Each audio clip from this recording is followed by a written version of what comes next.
पीड़ित भाई हैं जिनको जाट आरक्षण की लड़ाई में उम्र कैद की सजा है, 10 साल की सजा है या किसी प्रकार का कोई उनको नुकसान हुआ है, तो उस विषय पे हमने बुजुर्गों का मार्गदर्शन लेकर 4 को उम्र कैद है और 4 को 10-10 साल की सजा है। और उसी आंदोलन के दौरान हमारा एक भाई खड़ा है नरेश नैन, इनको आंख में गोली लगी थी उनकी और सतरोल खाप के आपसी सामंजस्य में 2016 में जाट आरक्षण के मामले में कैप्टन अभिमन्यु की कोठी को जलाया गया था। उसके संबंध में दोनों पक्षों का आपस का समाधान 2020 में हो गया था और वो जो उस समय सामाजिक समाधान हुआ था, अभी पिछले दिनों सीबीआई कोर्ट द्वारा वो कानूनी उसको अमली जामा पहना दिया गया। उस विषय में सिंधु परिवार का धन्यवाद करने और जाट समाज के जो मुद्दे लंबित हैं, क्योंकि जाट आरक्षण का मसला 2010 से लगातार चल रहा है, उस जाट आरक्षण के आंदोलन में हमारे दर्जनों भाइयों को हमने खोना पड़ा है, जनहानि हुई है।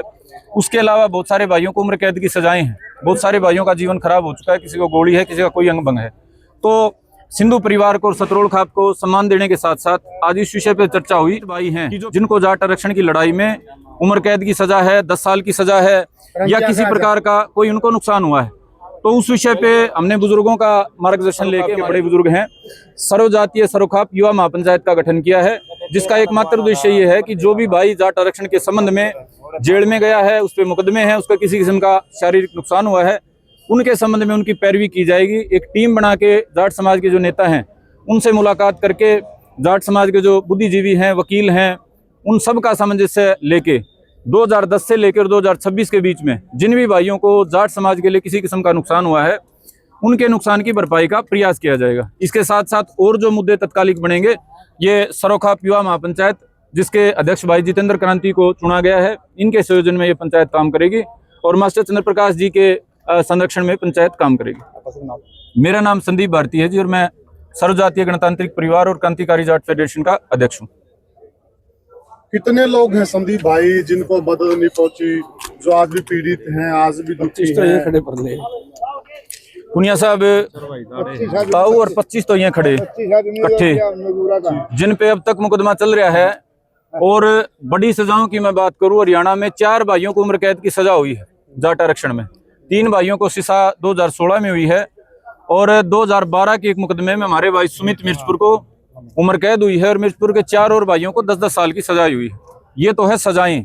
मुकदमे ताऊ धर्मपाल और इनके साथ 25 और प्रेम प्रधान जी, इनके ऊपर 25 हमारे बुजुर्गों भाइयों पे चल रहे हैं। इसके अलावा यमुनानगर साइड से भी मेरे पास बहुत सारे साथियों के संदेश हैं, लगभग ये मानो सैकड़ों हमारे नौजवान बुजुर्ग जाट आरक्षण के मुकदमे अब तक 4 को उम्र कैद है और 4 को 10-10 साल की सजा है। और उसी आंदोलन के दौरान हमारा एक भाई खड़ा है नरेश नैन, इनको आंख में गोली लगी, जीवन खराब हो चुका है, वो आंख इनकी परमानेंट डैमेज है, दिमाग में भी इनके जख्म है। तो इस तरह के जो भाई है पुनिया साहब, उसके लिए आज ये हमने कमेटी, ये पंचायत बनाई।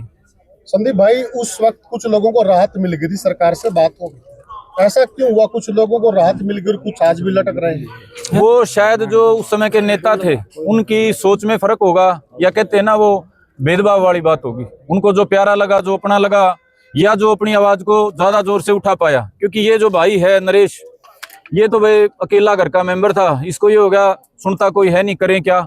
और एक बार भाई के साथ जो मजाक कराया, इसको स्टेज पे बुला लिया पंचायत में, 50,000 का चेक दे दिया सम्मान के नाम पे, और 50,000 का चेक जब इसने बैंक में लगाया तो चेक भी बाउंस हो गया। अच्छा। हाँ जी, इस भाई का भरोसा डिग गया कि हजारों की संख्या में लोगों ने मुझे सम्मान दिया और वो 50,000 भी नकली निकले, चेक भी। उसके अलावा हमारे भाई सुमित हैं, सुमित को बहुत लंबा अरसा जेल में होगा, 2012 से थोड़ा बहुत समय छोड़ के जेल ही काटी है। इस भाई को कोई संभालने नहीं गया तो भरोसा कैसे हो। और इतना बड़ा मामला ये हमने मिर्चपुर का देखा। और हमारे भाई पवन हैं, पवन के भाई अमन रे, पवन को भाई माता पिता पवन के थे नहीं, एक्सपायर हो गए थे, कोई पैरवी करने वाला नहीं था। तो वो है ना, वह कलयुग का है जो जिसके ऊंचे ढोल उसे ने सुने हैं लोग। भाई इन भाइयों ने ढोल बजाने का जो काम था वो करया नहीं, इस वजह से भाई भारी भरकम नुकसान उठा के उम्र कैद की सजा पुनिया साहब बहुत बड़ी होती है। 14 साल में नहीं कटती, वो तो 14 साल तो काट चुके हैं, पता नहीं और कितने साल जेल काटनी पड़ेगी। तो उम्र कैद की जिन भाइयों को सजा हुई उनकी भी समाज जानता नहीं। आज मैंने इन तीनों को खड़ा करे आपके बीच में, एक आदमी ये नहीं कहा मैं जानता हूं इनको। मतलब जो बड़े से बड़ा त्याग जाट समाज के लिए दे के गए हैं, आज तक भी तकलीफ में है, उनको कोई जानता ही नहीं है। और जाट समाज के नाम पे नेता बनने के चक्कर में, कोई प्रधानी के चक्कर में, कोई वोट के चक्कर में दुनिया दौड़े कुर्ते पहरे फिरती है। तो ये जो हमने इस बात को महसूस करा भाई, और इन भाइयों की तकलीफ का हम जल्दी समाधान का प्रयास करेंगे। क्या लगता है कि जिन्होंने कुर्बानियां दी, जिनका नुकसान हुआ, वो तो चेहरे आज ऐसे उनको पहचाना भी नहीं जाता, और लोग ऐसे भी हैं आंदोलन का सहारा लेकर कहां से कहां पहुंच गए, ऐसा भी लगता है आपको? बिल्कुल दिखाई दे रहा है जी। आंदोलन का सहारा लेके 2016 में जो जाट आरक्षण आंदोलन हुआ, सरकार की तरफ से गोलियां चली, हमारे भाई कुर्बान हुए, वो जो जाटों में सरकार के खिलाफ गुस्सा बना, जहर बना, उसका फायदा उठा के एक भाई उप मुख्यमंत्री बन गया भाई, है ना। ये 0 से लेके 10 सीट ले गया, उप मुख्यमंत्री का 5 साल मौज काट गया।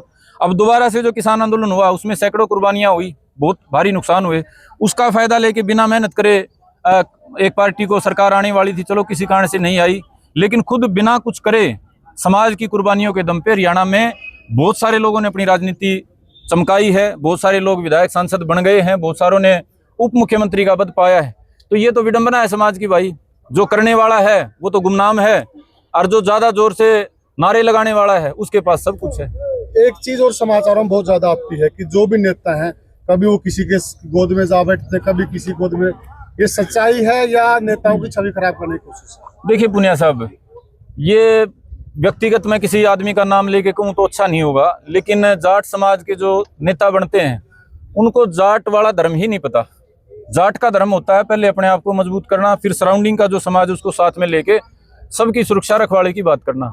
यहाँ जितने लोगों ने जाट जाट कराया है, उन्होंने समाज को बाकियों से तोड़ने का शुरू कराया, तोड़ने से शुरुआत करी है। और जब तक आप सबको साथ में लेके जोड़ने की बात नहीं करोगे, इसका मतलब सीधा सा है आप कोई ना कोई दुकान जमाना चाहते हो। जब तक आप सबको साथ में लेके चलने की बात नहीं करोगे, तब तक ये स्पष्ट है कि आपका कोई ना कोई एजेंडा है।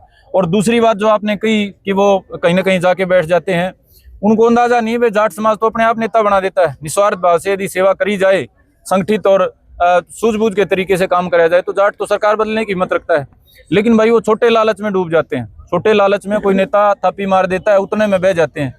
तो ये दुखदायक है और आगे प्रयास रहेगा। भाई जितेंद्र को हमने कमान सौंपी है, तो ये हमारे सरोखाब के युवाओं को जोड़ के पूरे हरियाणा में जाट समाज को जो कमियां रही हैं पिछले 10, 12, 15 साल का हमारा जो लगातार का संघर्ष है समाज का, उन कमियों को दूर करके इस तरह की छोटी जो सोच के लोग हैं उनको दरकिनार करके अच्छे जो योद्धा भाई हैं इनको आगे लाके नेतृत्वकारी भूमिका में स्थापित करने का काम करेंगे। युवा पंचायत से क्या उम्मीद कर सकते हैं? क्या युवा पंचायत भी जैसे आंदोलनों का हाल हुआ, नेताओं का हाल हुआ, ये लोग उस परिपाटी पे नहीं चलेंगे, बच जाएंगे? इस बात की क्या गारंटी? पुनिया साहब, ना तो ये आंदोलन करने के लिए बनाई गई है, ना ही कोई नेतागिरी के लिए, तो जो तकलीफ में है ना उनके समाधान के लिए बनाई गई है। और मैं व्यक्तिगत तौर पे बता दूं, 2016 के आंदोलन में मैं व्यक्तिगत तौर पे नहीं था। उसके बाद से लेके आज तक हम सिर्फ नुकसान की भरपाई के लिए खड़े रहे।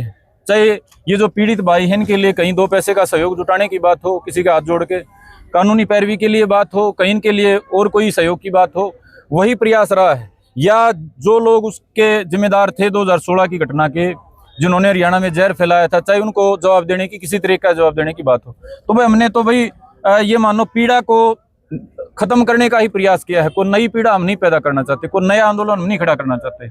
ये जो भाई तकलीफ में है, हमारा प्रयास यही है इनके जख्मों पे मलहम लगे। और इसीलिए विश्वास है कि नौजवान पीड़ित हैं और कोई देख नहीं रहा है, नौजवान ही उनकी पैरवी करेंगे। और ये आज दिखाई भी दे रहा है भाई, पंचायत में कितने सारे लोग थे, कितने सारे लोगों के मन में संवेदना थी। हमारे भाई लीलाराम ने, कुछ और नौजवान भाइयों ने इनकी आवाज उठाई ना, तो आप सभी इस बात के गवाह हैं कि नौजवानों की पीड़ा नौजवानों ने ही समझी है और नौजवान ही उस पीड़ा का समाधान का काम करेंगे। भाई हमने हमारा जितेंद्र क्रांति भाई तैयार कर दिया भाई, ये नाम का क्रांति नहीं, असली का क्रांतिकारी है। पिछले 14 साल में इस पे 25 से ज्यादा मुकदमे लग रहे हैं, मारता भी ज्यादा, ये जेल काट रहा है 1.5-2 साल की, सारा डाल का नुकसान भुगत रहा है भाई। घर की नुमान ले तड़ी ला दी भाई भाई ने। और दूसरी बात भाई योद्धा पड़े की बात, जो जाट समाज का सबसे बड़ा दुश्मन था, जिसका कारण 32 भाई कुर्बान हुए, दुनिया भर का नुकसान होया, घर बैठ के छेद क्या रहा है उस आदमी ने। कदे समाज पे 5 काले रुपये नहीं लिए, कदे हाथ जोड़ के इन्होंने क्या मेरा गला लाग लो, लेकिन हमें इसका गला लगाए भाई। हमें इतनी नेता बनावांगे के पड़ा है दुष्यंत और जो खानदानी दवाखाने में कुछ नहीं पड़ा।